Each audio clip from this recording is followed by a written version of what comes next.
Hello everyone, welcome to the last session before the lunch. And I'm very honored to be here with a greater audience and esteemed panelists. So today, we're going to discuss about the topic is the changing role of CFO in the age of digital transformation and how technology is doing innovation and transformation in the finance function.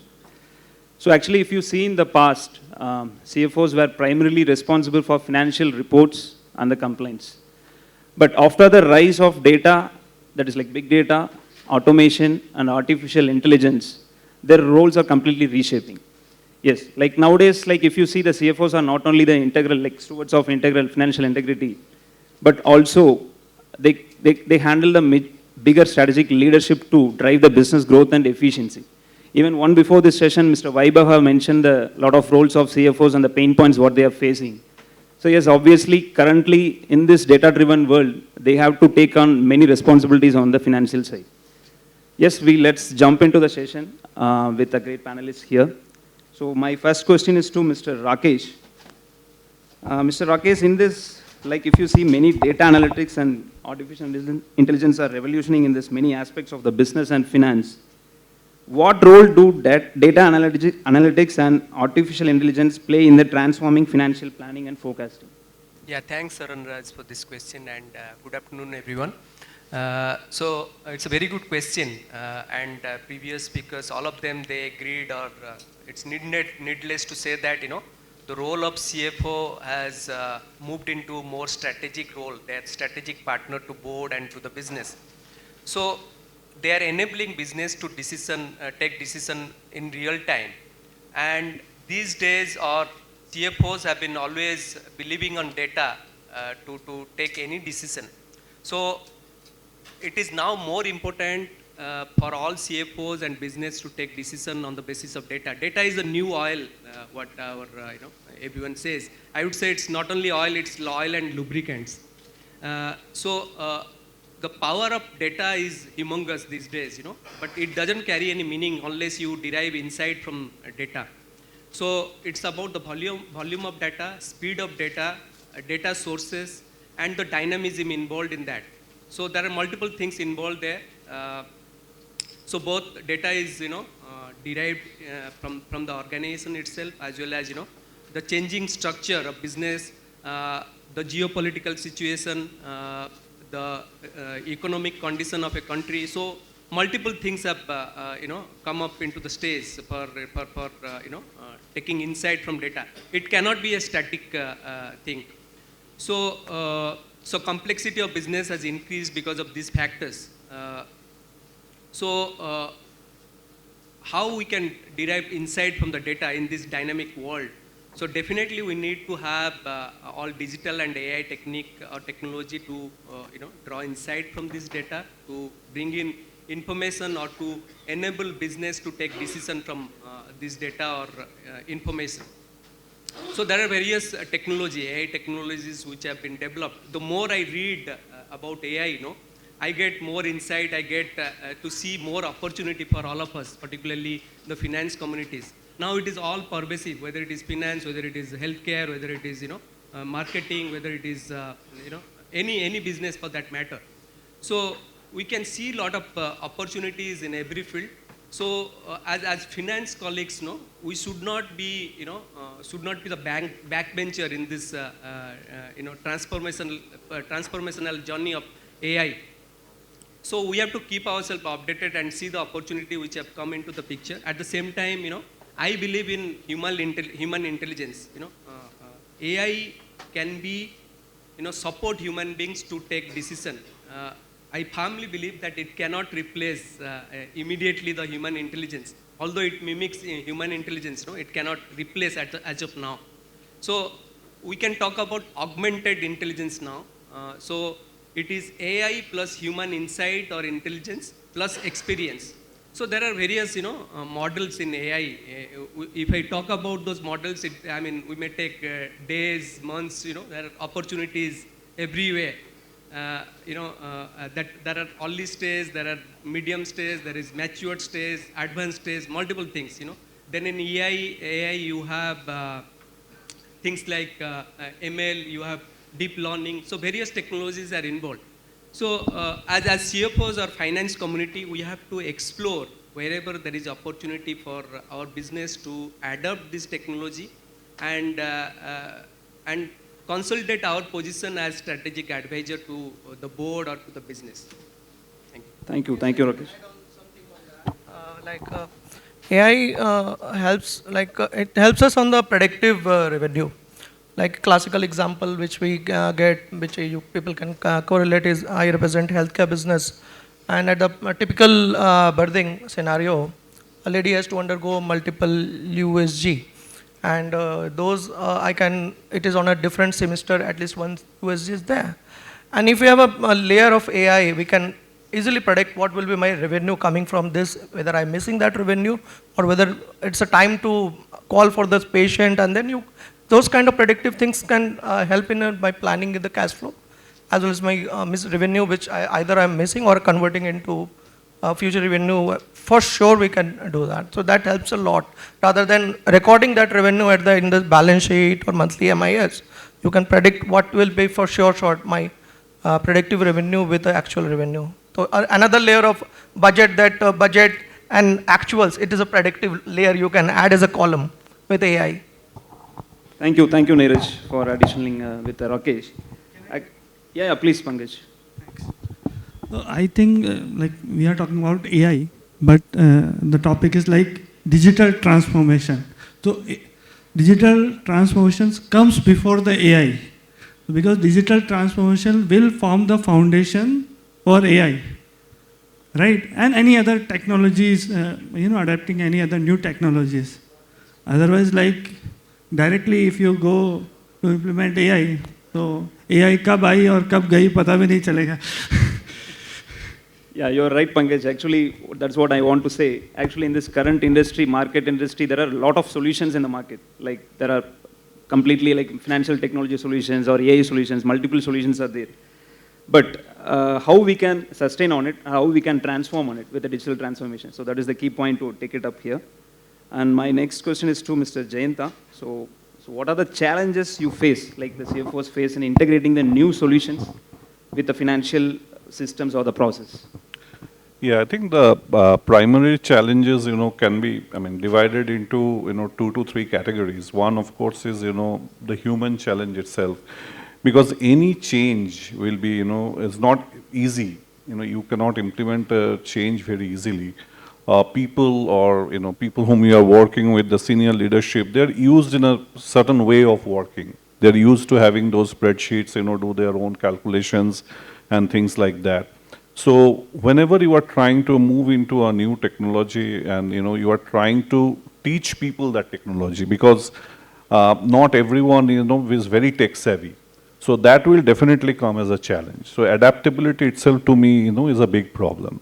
That's what we have seen across, whenever we have tried to do something. So that this is more on the, the people side, everybody generally is resistant to change, no matter how much we talk of AI and, artificial intelligence or machine learning and all that. That's the first problem. The second problem is more on the business side. Business scenarios are getting complex every day. It is no more linear. You have lot of, you cannot have just a linear variable where you can define and know this, okay, I have lost revenue, this is a reason, just because prices went up or whatever. There may be a weather factor. In our industry particularly, weather plays a very big role. Now, how do you bring those variables in your automation or whatever you are trying to do? So that definitely will be another challenge. The other thing on the technical side, I will say, any new technology, when you are trying to marry that with your existing technology, that itself will pose a threat. If we want to bring in something on top of the ERP you already have in your system, and you are trying to marry the two, there will be challenges. It will come with cost, it will come with, challenges. You have to do, significant number of UAT. You have to see, what is the, what are the fallouts when you are trying to do. Now that doesn't mean, I might be sounding very pessimistic. It's not that, we are against technology and anything. I'm just talking of the challenges that we have seen.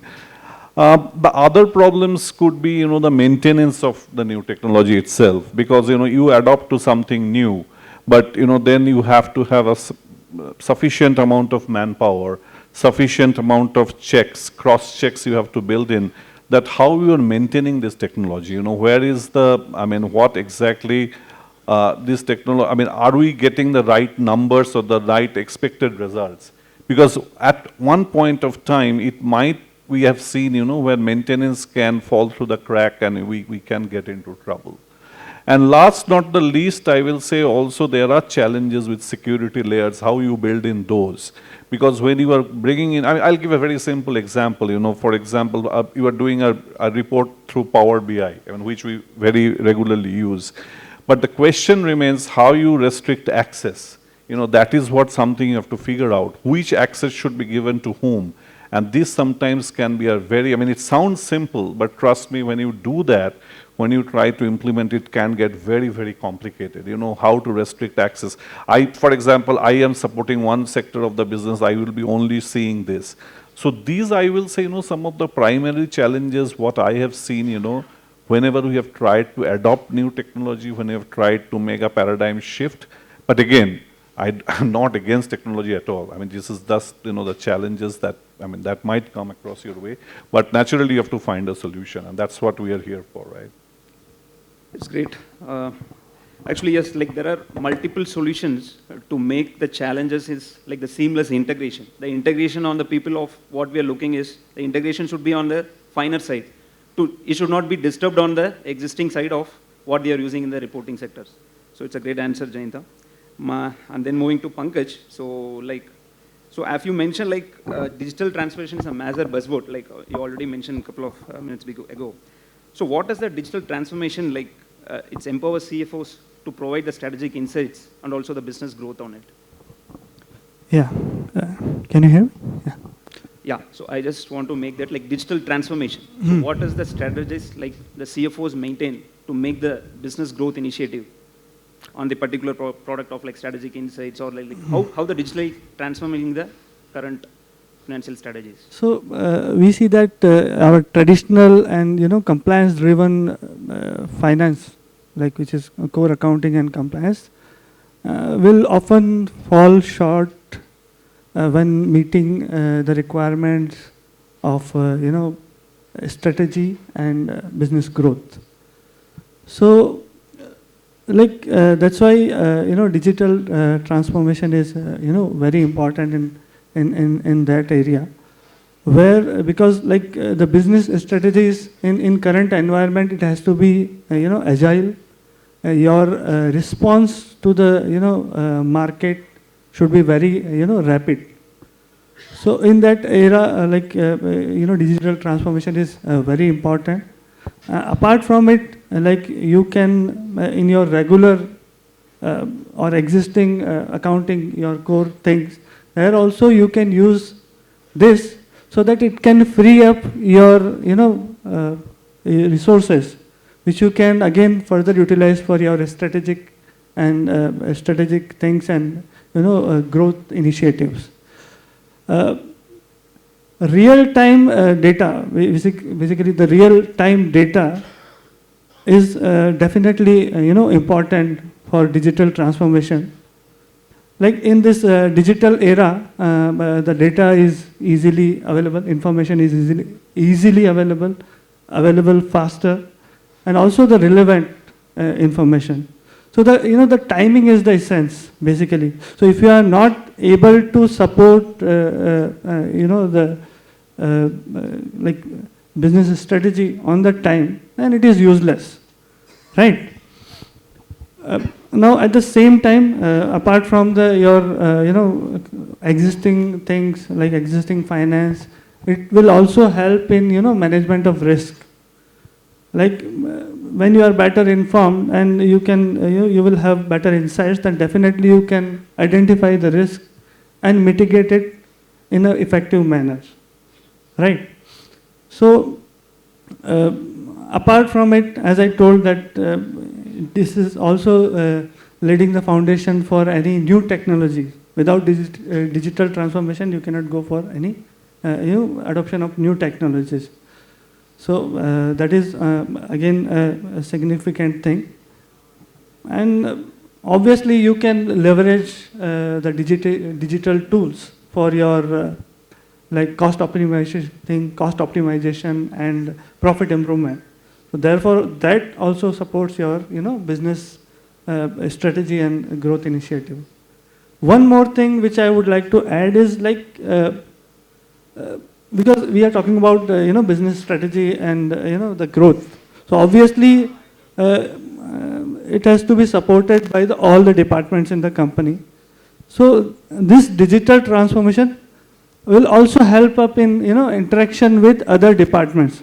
Otherwise, finance is more concerned about their compliances and their doables basically. So what they are supposed to do, because that is the thing which we have to do by the compliance is required. But this will definitely help up in interacting with other department, understanding the intricacies of their operations.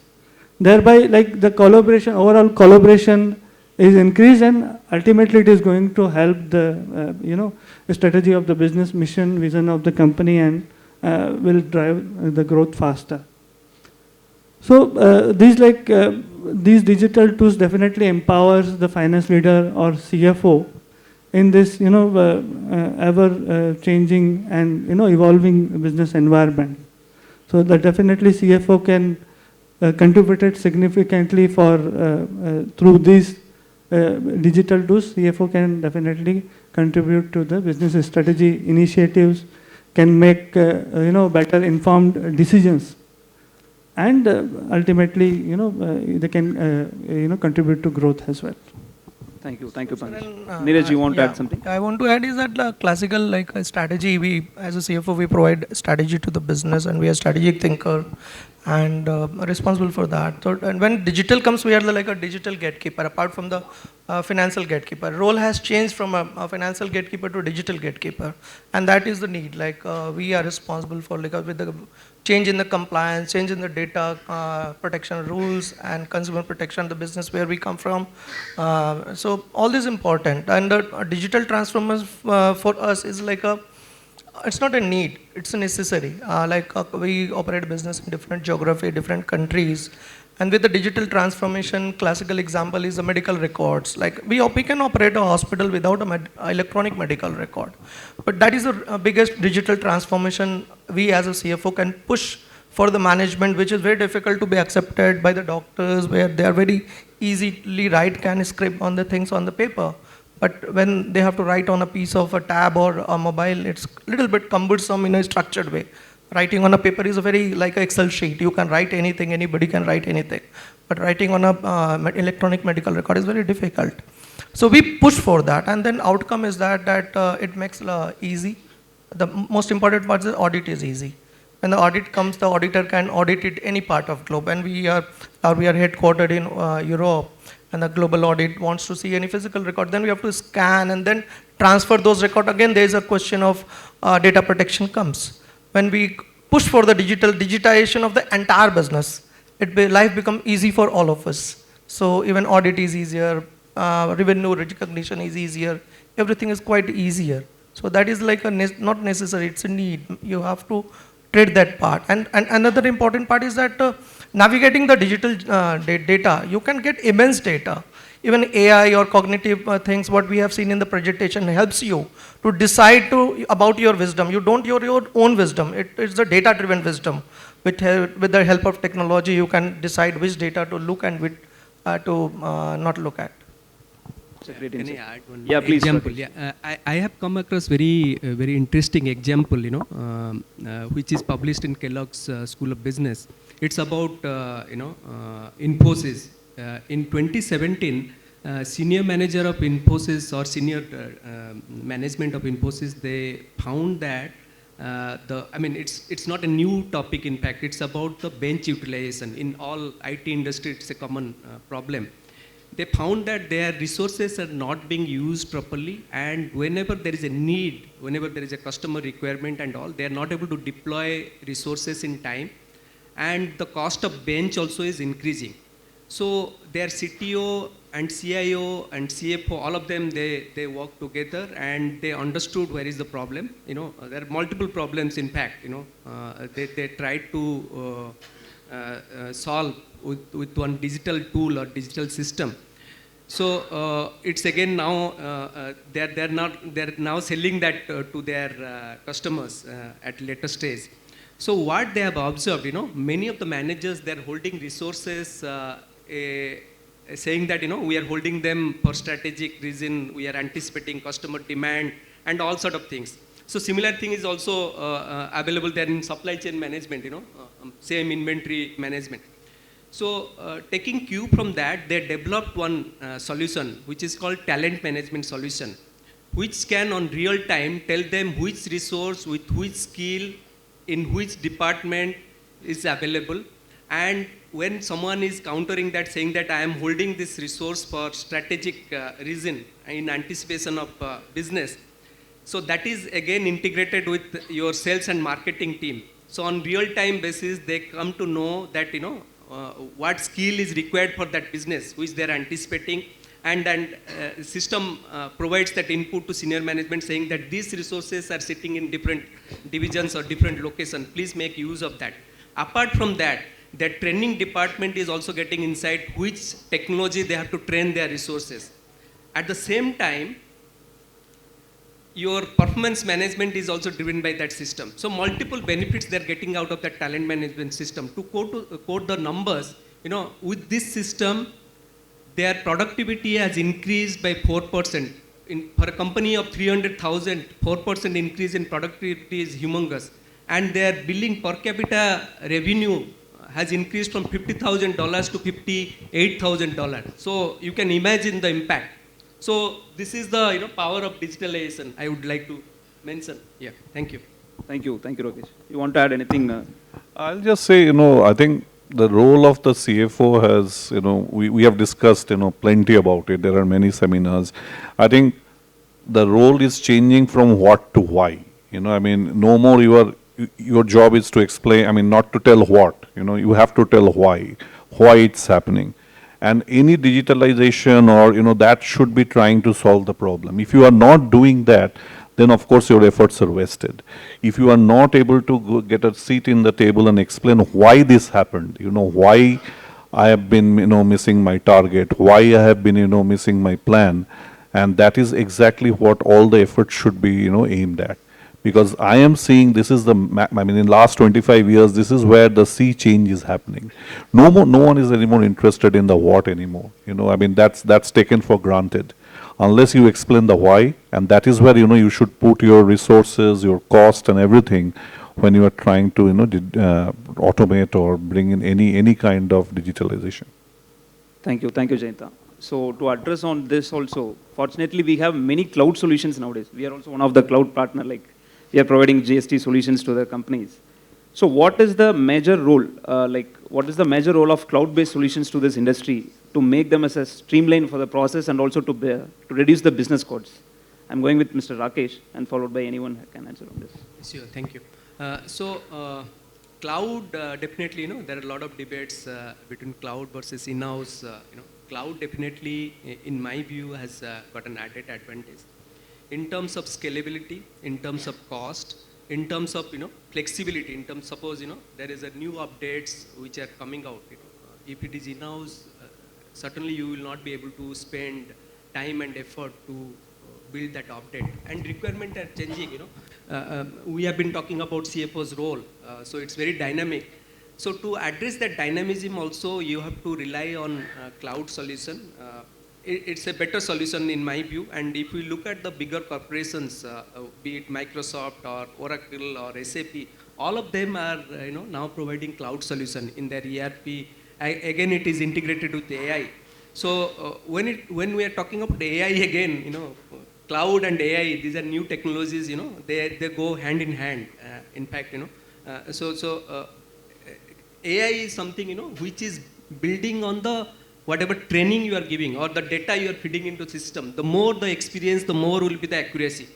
So this kind of the developments is definitely happening in the background. So when we are talking about a company, be it Microsoft or Google or Amazon or anyone, any technology company, they're working in the background to get in more updates which can support your business. real-time basis, they're getting the feedback from their customers and building on to their existing solution, which is difficult if we are going for an in-house solution. That's what I can, from my experience, I can tell you. So Neeraj, from your end, like how it can be managed on the cost wise, like if you are going with the AI or like the cloud-based solution, so whichever. No, I'll explain that cost is not primary factor for us. The ease is the primary factor, which ultimately translates into cost and productivity. I'll give you an insight how it is easy to when you are in a cloud. So our entire finance team sits on roughly on 154 cities of in 25 countries, and they speak around 50 languages, different languages, and none of them are in basic language in English. And when we moved everything on cloud, it is easier to account and everything, retrieve data, and it's very easy. And the biggest advantage was that we were on cloud quite prior to the COVID, and we are listed in NASDAQ. So there is a definite date where we have to report our numbers, and during the COVID time, since we were on cloud, and we had an advantage of scanning all the bills and updating in everything in the system. So audit was easy, and we have not missed the deadline. The deadline during the COVID, where we have to report our numbers, we achieved it 2 days prior to that. Had we not been on cloud, it was never possible. It had not been possible during the COVID time, because in the COVID time, it was a more pressure on us to operate hospitals. The entire team was rather busy in operating the logistical and supply chain and managing the. Since we completed it everything, and then the team was managing it very efficiently.